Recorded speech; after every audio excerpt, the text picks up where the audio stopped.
मेरा ना समटाइम्स दिल करता है आपके साथ ना कुछ बातें शेयर करने का। जब मैंने ये जर्नी शुरू की थी ना, तब मेरे साथ इतने लोग नहीं जुड़े हुए थे ना, लेकिन मैं बहुत से बच्चों को खाना प्रोवाइड कराती थी। और मेरे ना ज़िंदगी कुछ पर्सनल चीज़ें हैं।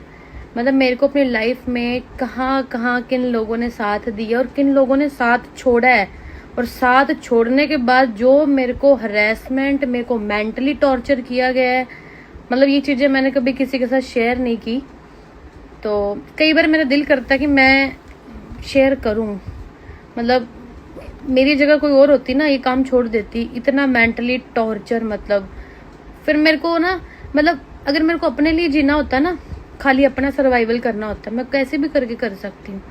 बट जब बात इतने बच्चों की मैंने जिम्मेवारी ली है ना, कोई आपको फोन करे, आपका साथ दे, आपको बोले कोई बात नहीं दिलजीत तू 400 बच्चों को खाना दे, हम तेरे साथ हैं, और फिर वो पॉइंट पे लोग छोड़ के चले जाएं।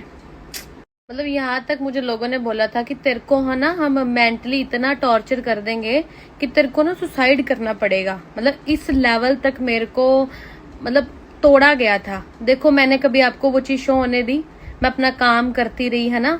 और देखो सुसाइड बंदा तब करता है जो बहुत दुखी और बहुत अपसेट हो जाता है ना। मेरी लाइफ में भी एक बार वो पॉइंट आया था, लेकिन मैंने अपने पीछे मुड़ के अपने बच्चों को देखा। मैंने कितने बच्चों की जिम्मेवारी ली है ना, कितने लोग मेरे साथ जुड़े हुए हैं, जो बंदे मेरे साथ काम कर रहे हैं ना, कितनी चीजें मेरे पे डिपेंड है। तो मैंने कहा नहीं यार, मैं ऐसा गलत काम नहीं करूंगी। मैं हमेशा लोगों को बोलती हूँ, अगर आप इस पॉइंट पे आ गए ना, आप मरना चाहते हो मत मरो, अपने लिए नहीं जीना मत जियो, अपनी जिंदगी को किसी और को दे दो ना, किसी के लेखे लगा दो। मैंने इनके लेखे लगा दिए। मतलब मेरे को इस कदर तोड़ा गया था। मैं वो चीजें शो नहीं करना चाहती, क्योंकि वो इंसान भी ये वीडियो देख ही रहा होगा कहीं ना कहीं। फिर बोलना चाहती हूँ कि जब जब ये सिचुएशन आई थी ना, गंदे वाली है ना, तब तब ना मतलब मेरे को ऐसा एहसास हुआ कि भगवान मेरे साथ, और भगवान ने ऐसी चीजें कर दी कि मेरे को वो दुख फील ही नहीं हुआ।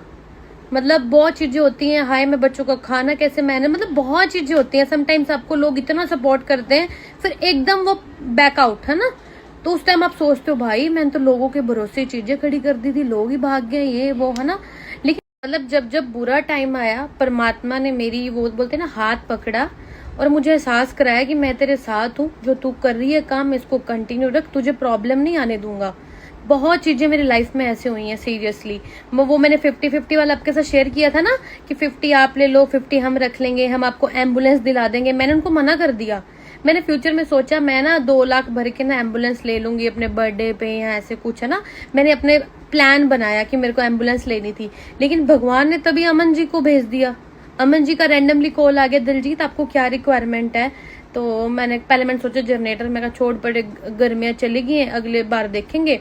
तो मैंने कहा अमन जी हमें ना एम्बुलेंस की रिक्वायरमेंट है, क्योंकि बच्चे जैसे ज्यादा बीमार होते हैं ना, ज्यादा हो गए हैं, तो इकट्ठे ले जाने मुश्किल होते हैं, 2-2 को ले जाना पड़ता है मेरे को। एम्बुलेंस में 7-8 जा सकते हैं। तो देखो वो 50-50 वाला ऑफर ठुकराया, अमन जी ने साथ दिया।